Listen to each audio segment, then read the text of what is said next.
자, 시간을 딱 10년 전으로 한번 되돌려 볼까요? 2016년 3월 서울 한복판에서 어떻게 보면 인류의 미래가 걸린 정말 세기의 대결이 펼쳐졌습니다. 바로 그 역사적인 순간으로 같이 들어가 보시죠. 그때 우리가 느꼈던 감정이 딱 이 두 가지였을 겁니다.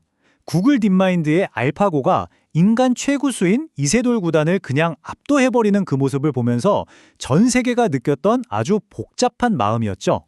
인공지능이 이렇게까지 발전했구나 하는 경이로움, 동시에 어쩌면 인간의 자리가 위협받을 수도 있겠다는 그런 서늘한 공포가 공존했습니다. 그리고 정확히 10년이 흘렀습니다. 2016년에 AI는 인류에게 정말 충격적인 도전을 던졌죠. 하지만 2026년 지금 그 관계는 완전히 새로운 전환의 국면을 맞이했습니다. 과연 무엇이 또 어떻게 달라진 걸까요? 오늘은 바로 이 5가지 흐름을 따라서 지난 10년 동안 우리 인류와 AI의 관계가 얼마나 근본적으로 변했는지, 그리고 우리는 지금 어떤 미래 앞에 서 있는 건지 한번 깊이 들여다보겠습니다. 자, 그럼 먼저 모든 이야기의 시작점이었던 10년 전, 바로 그 역사적인 현장으로 다시 한번 돌아가 보겠습니다. 2016년 3월 서울 광화문의 포시즌스 호텔. 말 그대로 전 세계의 눈이 바로 이곳으로 쏠렸습니다. 인간의 직관과 창의성을 대표하는 이세돌 구단, 그리고 기계의 무한한 계산 능력을 상징하는 알파고. 이건 그냥 바둑 대결이 아니라 인간 대 기계의 자존심을 건 대리전이었죠. 결과는 여러분도 아시다시피 1승 4패, 인간의 패배였습니다. 근데 정말 재밌는 건요, 우리가 기억하는 건 4번의 패배가 아니라 그가 너무나도 힘들겠다는 단 한 번의 승리라는 겁니다. 신의 한 수라고 불린 이 78수는 기계의 계산을 뛰어넘는 인간 고유의 영역, 그 직관이라는 게 여전히 살아있다는 걸 보여주면서 우리 모두의 자존심을 지켜줬죠. 그렇게 10년이 흐른 지금 이세돌 구단은 완전히 다른 모습으로 우리 앞에 다시 섰습니다. 그는 더 이상 기계에 맞서는 외로운 전사가 아닙니다. 이 그림 하나가 모든 걸 설명해 주는 것 같아요. 10년 전 그 정체 모를 거대한 지능에 맞서서 홀로 싸워야 했던 전사 이세돌은요, 이제 AI를 자기 의도대로 너무나 능숙하게 부리는 지휘자가 되었습니다. 싸워야 할 대상이 이제는 협력해야 할 도구가 된 거죠. 이런 변화를 가능하게 한 핵심 기술이 바로 에이전틱 AI라는 겁니다. 이건 그냥 우리가 시키는 일만 하는 수동적인 도구가 아니에요. 인간이 뭘 원하는지 그 의도를 깊이 파악해서 스스로 계획을 세우고 실행하고, 심지어 중간에 문제가 생기면 알아서 해결까지 하는, 뭐랄까 굉장히 능동적인 파트너에 가깝습니다.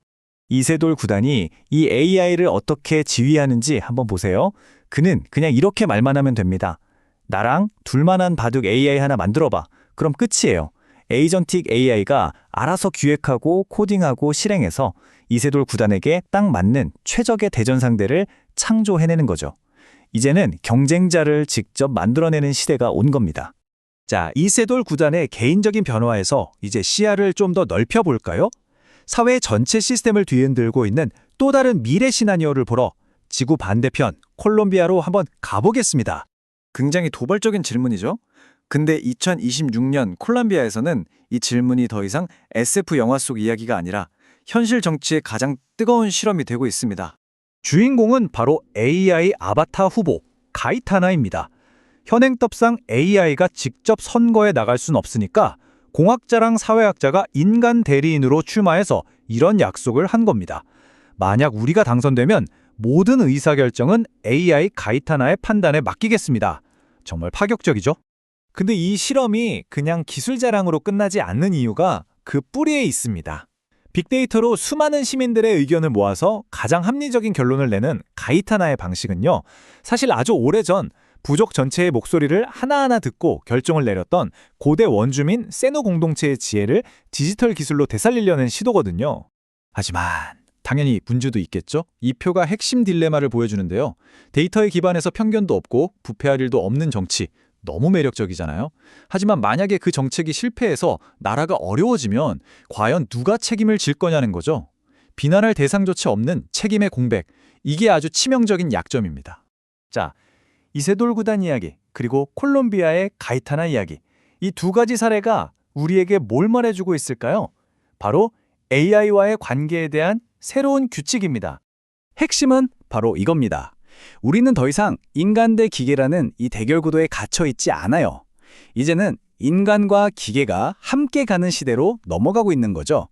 AI가 내 일자리를 대체할 거라는 공포는 AI가 오히려 나의 능력을 엄청나게 증강시켜 줄 거라는 기대로 바뀌고 있습니다. MS나 엔비디아 같은 거대 기술 기업들이 이런 흐름에 주목하는 이유도 바로 여기에 있어요. 그러니까 이제 기술 대기업들의 싸움은 누가 더 똑똑하고 강력한 AI를 만드냐가 아닙니다. 인간과 기술이 어떻게 하면 조화롭게 공존하면서 더 큰 가치를 만들 수 있는지 그 공존 모델을 누가 먼저 제시하느냐의 싸움이 된 거죠. 자, 이제 마지막 장입니다. 이 모든 거대한 변화 앞에서 우리 인류는 과연 어떤 선택, 어떤 다음 수를 두어야 할까요? 이 갈등의 본질은 사실 굉장히 명확해졌습니다. 우리가 왜 자꾸 AI의 저 차가운 데이터 기반 이성에 끌리는 걸까요? 역설적이게도 그건 편견과 사리사욕으로 가득 찬 우리 인간의 불완전한 판단을 더 이상 믿지 못하겠다는 깊은 불신에서 시작되는 겁니다. 결국 선택은 바로 여러분의 몫입니다. 때로는 실수하고 감정에 흔들리기도 하는 이 인간의 불완전함, 그리고 오류는 없지만 어떤 온기도 없는 기계의 차가운 이성. 여러분은 이 둘 중 우리의 미래를 어디에 맡기고 싶으신가요?